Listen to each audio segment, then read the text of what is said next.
Iya, kita pagi ini sudah kedatangan ini teman-teman dari PPNI Sobat RFM.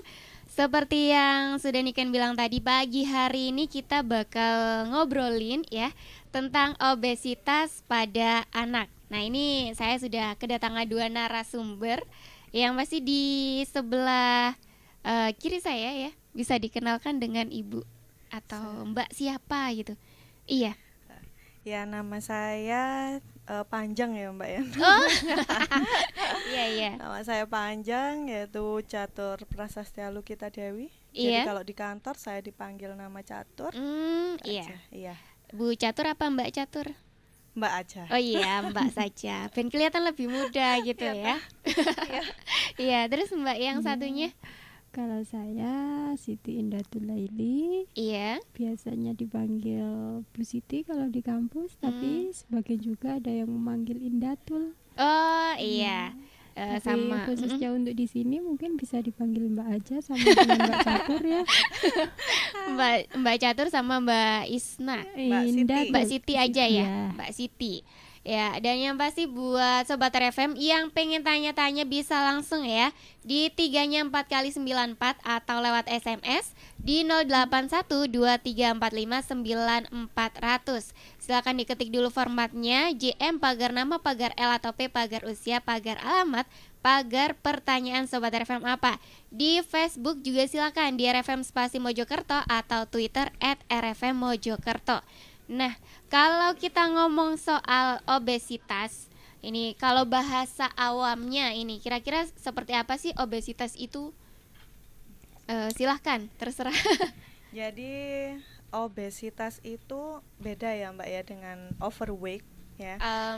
Kayak terlalu gemuk Ya, jadi kegemukan, obesitas ya. ini adalah kondisi yang abnormal. Jadi kondisi yang patol, tidak normal. Iya. Atas penimbunan lemak yang berlebih di jaringan adiposenya gitu. Tapi kalau overweight itu masih dalam batas normal. Dia hanya kelebihan berat badan. Cuma kelebihan aja ya. Dibandingkan berat badan ideal, Iya. yang bisa disebabkan oleh penimbungan jaringan lemak ataupun non lemak. Maksudnya non lemak itu bisa karena pembesaran pada ototnya seperti binaragawan, atlet. Nah, itu tetap dikatakan overweight tetapi masih batas normal. Jadi beda dengan obesitas. Kalau mungkin selama ini kalau kayak orang awam kayak saya deh, kalau ngelihat lemu berarti obesitas kayak gitu ya. Ternyata salah Sobat RFM. Ya itu tadi seperti yang sudah dijelaskan, beda antara obesitas sama overweight aja, kegemukan kayak gitu ya. Terus kalau sama ini ada yang memandang seperti itu, kira-kira kalau penjelasannya yang lebih ringan, bedanya obesitas sama overweight yang gampang-gampang deh gitu, menurut Mbaknya kayak gimana? Jadi bedanya itu begini Mbak, kalau obesitas ini dia karena keadaan yang patologis ya. Jadi di sini akan patologis ini tidak normal. Nah, jadi terutama kita menghitungnya dari indeks massa tubuh ya kalau pada masa dewasa. Tapi kalau pada anak-anak kita bisa menggunakan KMS ya, Bu Siti ya.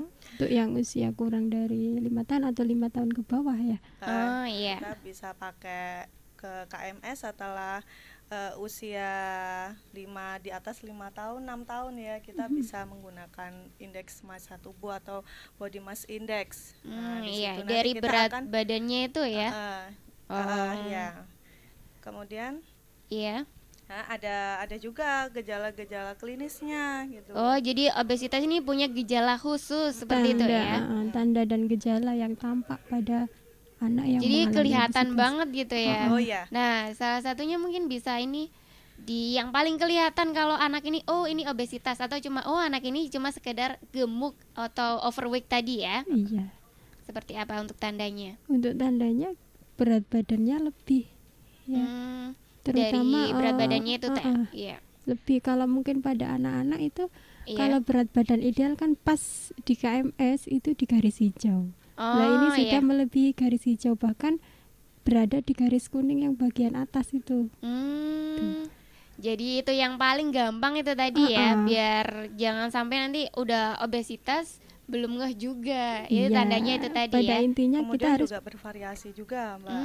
Dari memang kan obesitas kan juga ada tingkatannya ya, mulai dari ringan sampai dengan berat. Jadi mungkin gejala umum yang biasanya terjadi ini pertumbuhan anak yang terlalu pesat. Jadi cepet banget gitu ya, ya. jadi terlihat di berat badannya. Pada usianya dia sudah tampak pertumbuhannya kayak paling kelihatan banget. Gede sama teman-temannya kayak gitu mungkin ya. Biasanya kelihatan banget kayak menonjol gitu. Iya, disertai utamanya itu tadi yang diungkapkan oleh Bu Siti, jadi peningkatan berat badannya memang berlebih dibandingkan tinggi badannya. Tuh, itu adalah atau orang mengatakan berkembang ke samping ya. Oh iya, tumbuhnya ke samping bukan ke atas gitu ya. Kalau bahasa iklannya seperti itu. Nah, kalau secara global ini ya, dari WHO kan menaksir 10% anak usia 5 sampai 17 tahun ini mengalami obesitas. Nah, gimana dengan anak-anak yang mengalami obesitas ini? Kira-kira rentang usia berapa yang paling kayak rawan gitu untuk obesitas pada anak khususnya? Biasanya yang paling rawan ini usia-usia anak sekolah. Itu di antara usia 6 tahun sampai 12 tahun. Oh iya, jadi pas SD atau MI gitu ya. Iya. Umur-umur segitu biasanya paling rentan. Karena apa? Karena mungkin dari segi aktivitasnya. Kalau memang kebiasaan aktivitasnya ini terlalu sering di dalam rumah sehingga tidak ada gerakan tubuh, kurang gerak gitu gerak, ya. Bukannya tidak ada tapi kurang. Misalkan hanya menonton TV, hanya main game dengan diimbangi makan camilan, itu malah mempercepat proses obesitas itu tadi. Iya, karena memang gitu ya, anak sekarang kayak adik saya sendiri saja seperti itu. Sukanya lebih suka nonton TV atau main game, padahal makannya ya tetap sama-sama aja gitu ya. Geraknya yang kurang. Sehingga pembakaran kalori pun tidak maksimal. Gitu. Jadi gini Mbak, sebenarnya etiologinya itu kalau untuk obes sendiri ya, jadi obesitas. Etiologinya itu sebenarnya cuma satu. Jadi dia input kalori itu lebih besar, berlebihan daripada kebutuhan tubuhnya. Nah, tetapi ada faktor-faktor yang memperberat dari etiologi itu dari obesitas itu sendiri. Jadi kelebihan pemasukan gitu ya, yang dikeluarkan sedikit. Makanya banyak, tapi aktivitasnya tadi sedikit. Nah, dan faktor yang memperberat pun juga banyak, kayak faktor genetik, dan kawan-kawannya. Yang pasti kita balik ngobrolin soal obesitas, terutama pada anak yang pastinya nggak pengen dong Sobat RFM sampai buah hatinya ini ya kena obesitas kayak gitu, karena memang ternyata itu cukup berbahaya juga ya Bu ya. Padahal memang ada beberapa orang tua Sobat RFM mungkin ya yang agak-agak termakan stigma atau punya pemikiran kalau anaknya ini nggak gemuk berarti nggak sehat alias kurang sehat, apalagi kalau sampai ceking-ceking gitu, aduh nggak suka banget kayak gitu ya. Nah, kalau dari sisi kesehatan seperti apa ini yang baiknya kayak gitu, terutama buat anak? Ya, untuk yang baiknya ini berat badannya ideal. Kalau untuk ukurannya gitu mungkin proporsinya gemuk sehatnya berapa kilo, anak usia berapa kayak gitu?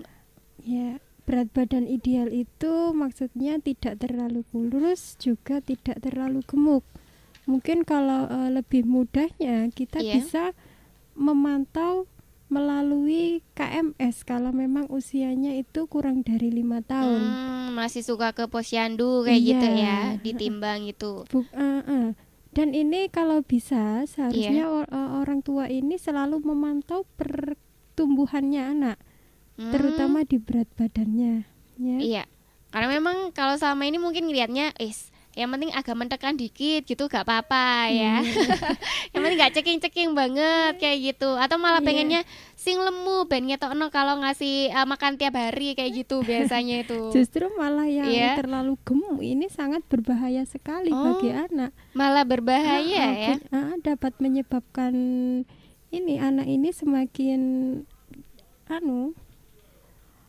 kayak kurang gerak dan sebagainya, agak-agak males gitu kalau memang ini ya berat badannya ini kayak abot gitu ya.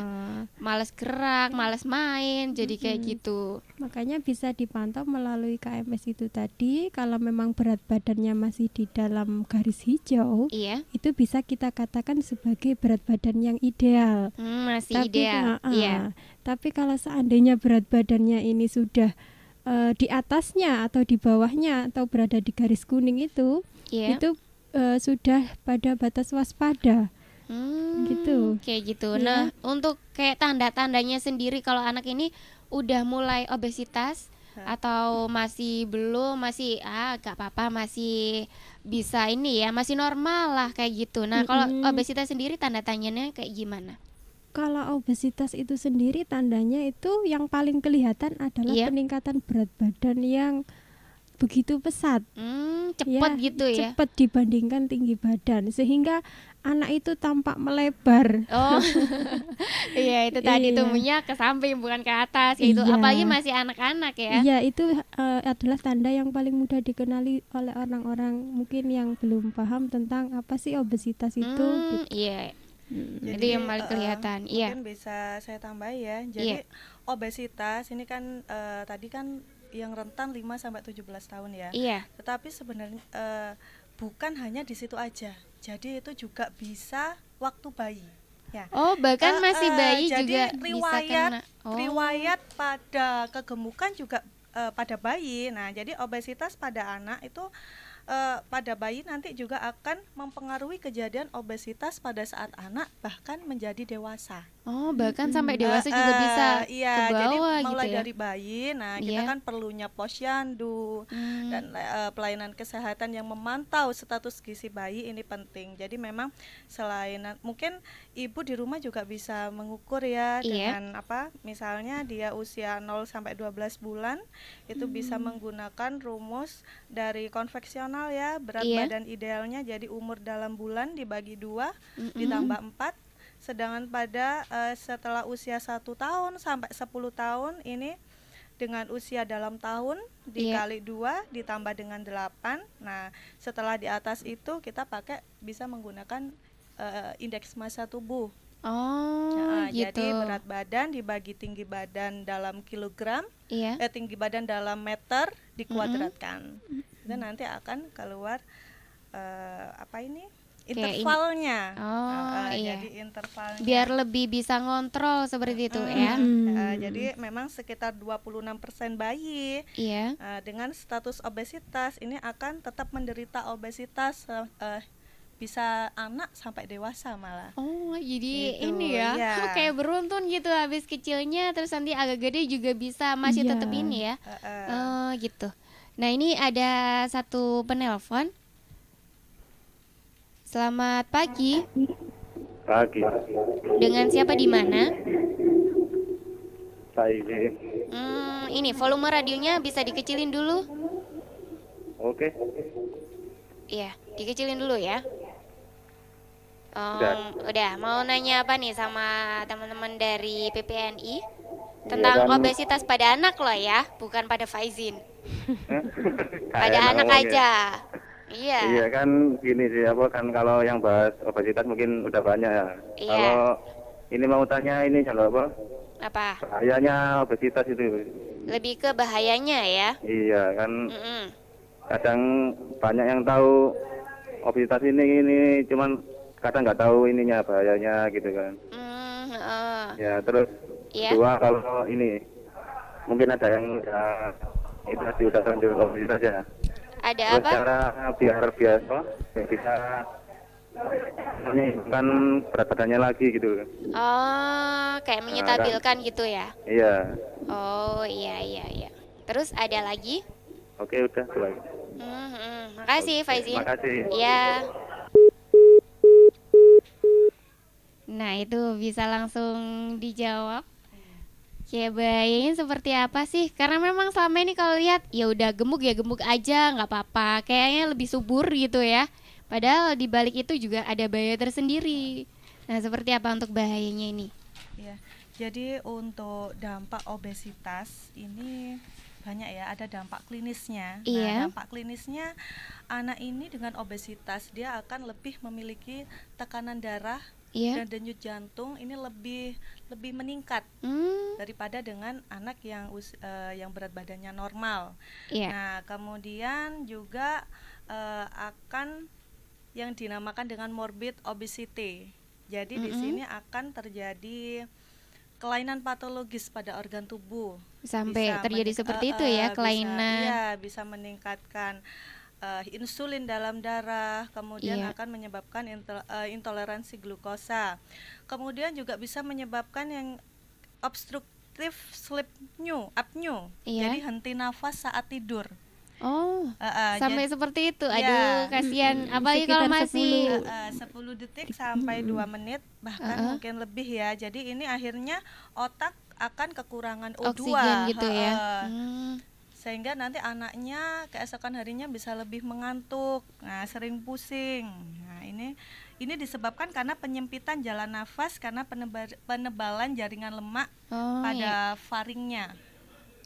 Karena memang itu tadi ya. Nah, itu sampai gak bisa nafas meskipun cuma beberapa detik, tapi kalau lama-lama mungkin bisa ini ya, bahaya juga kalau kayak gitu terus. Mungkin ada lagi? Kemudian kalau misalnya obesnya itu sangat berat, nah ini bisa akan menimbulkan yang dinamakan dengan sindroma Pickwickian. Nah, jadi sindroma Pickwickian ini atau yang biasa dikenal dengan obesity hypoventilation syndrome atau OHS. Nah, ini sampai bisa menjadi gangguan jantung dan paru.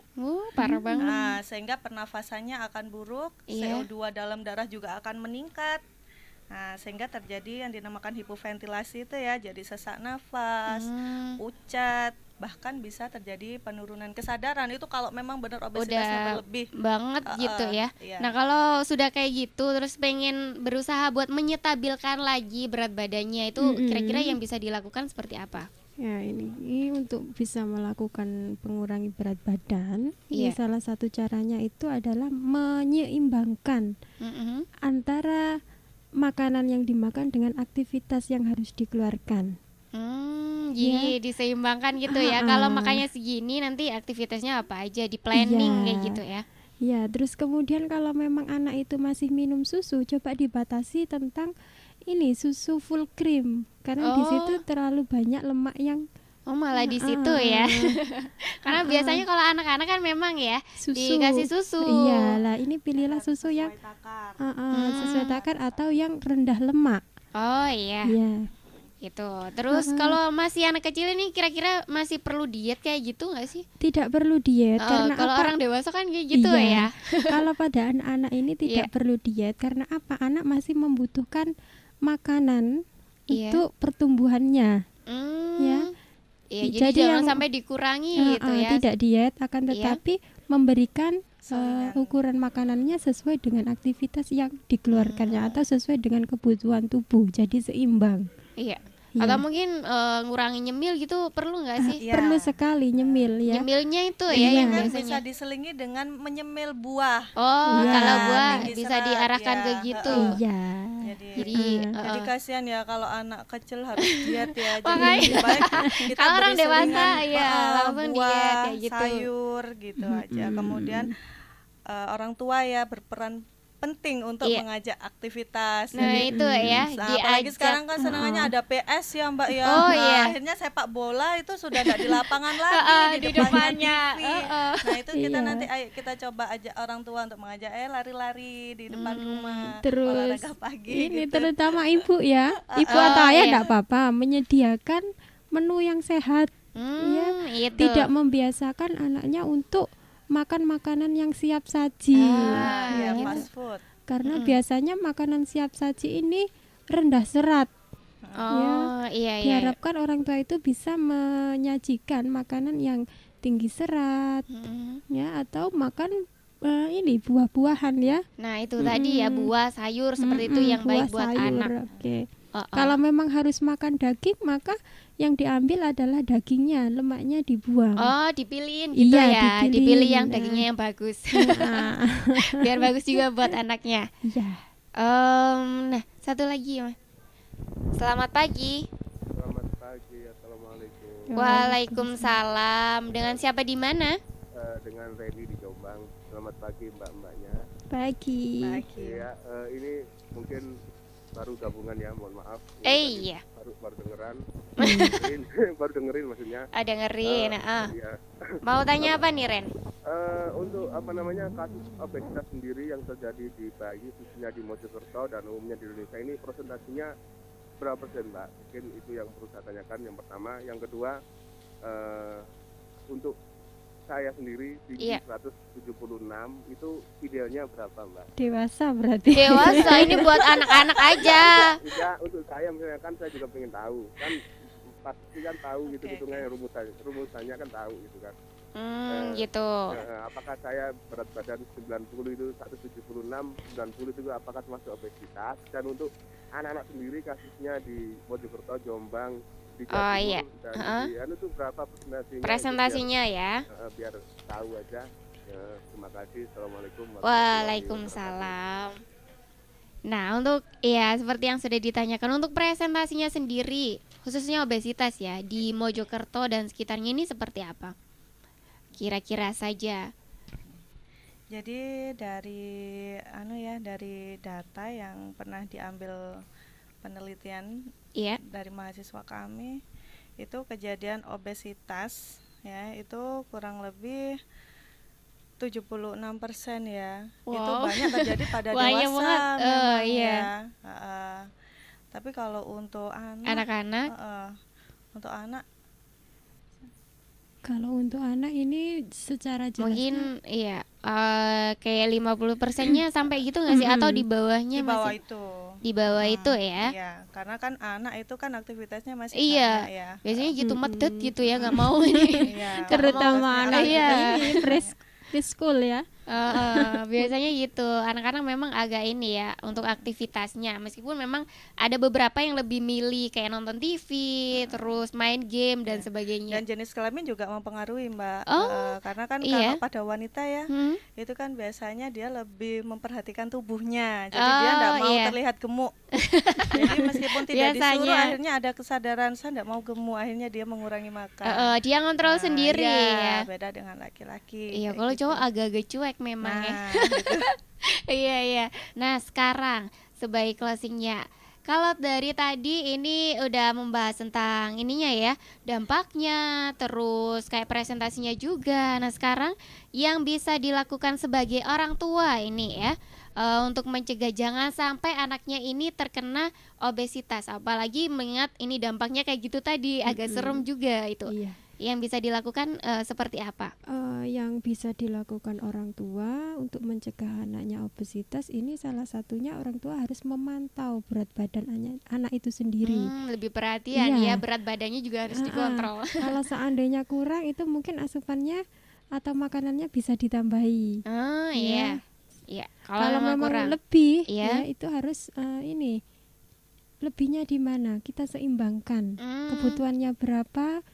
Kemudian pemberiannya juga harus diseimbangkan antara dengan kebutuhan, begitu juga aktivitasnya. Nah itu tadi ya, aktivitas sama makannya ini harus seimbang biar tetap nggak sampai obesitas. Terus kemudian orang tua ini disarankan untuk menyajikan makanan yang menarik ya, karena apa? Pada umumnya anak itu kan kalau sayur, buah itu malas, lebih senang agak pada snack ya, atau biasanya jajan-jajan gitu ya. Ya. Terus kemudian ini kalau bisa, kalau sekolah ini membawa bekal dari rumah aja. Karena apa? Kalau anak itu sudah membawa bekal, tentunya di sekolah dia tidak akan jajan. Nah, biasanya gitu. Apalagi kalau di sekolah kan ini ya, jajannya ini sesuka hati gitu. Ini enggak dikontrol. Kalau bawa bekal kan lebih enak. Lebih enak. Ya, tidak hanya bawa bekal, ketika mau berangkat pun diusahakan sarapan pagi. Kalau sudah sarapan berarti kan sudah kenyang. Kalau sudah kenyang anak itu biasanya malas untuk jajan. Karena memang dalam penelitian juga ada mbak. Jadi sarapan pagi ini dari peneliti dari Amerika Serikat ya, Ale Pereira ini menyimpulkan kalau makanan pagi atau sarapan secara rutin ini dapat mengendalikan nafsu makan sepanjang hari. Dan karena sarapan itu bersifat lebih mengenyangkan sehingga mencegah dari makan berlebih gitu ya saat siang dan malam harinya. Karena memang yang bisa seperti itu menyiapkan dan sebagainya ya otomatis otomatis orang tua, anak-anak ya itu dipaksa-paksa dikit mungkin ya. Jadi makan pagi itu malah penting. Gitu. Terutama di orang tuanya ya. Iya. Harus bener-bener kemudian juga. Orang tua juga harus bisa berkata tidak pada buah hatinya jika buah hatinya merengek-rengek minta makanan yang tidak sehat ya. Jadi jajanan boleh tetapi hanya sebagai selingan aja. Jangan terlalu banyak. Kalau dia terlalu banyak akhirnya dia malas makan di rumah karena sudah banyak makan jajan itu tadi. Jadi kayak gitu ya, udah kenyang soalnya kan. Padahal jajanan itu kan banyak mengandung lemak, karbohidrat dan gula. Jadi hanya penimbun energinya aja, tapi zat pembangunnya itu enggak ada. Kayak proteinnya. Jadi kurang. Nah, ini demi kebaikan anak. Orang tua terutama ibu harus yang bisa berkata tidak gitu ya. Boleh, tidak bisa. Terima kasih sekali untuk obrolannya hari ini. Terus kesediaannya hadir juga, dan yang pasti semoga Sobat RFM juga lebih terbuka soal bagaimana sih cara ini ya mengontrol atau mengawasi jangan sampai anak kita ini mengalami obesitas, karena memang dampaknya serem beneran Sobat RFM ya. Terima kasih untuk Mbak Catur sama Mbak Siti ya.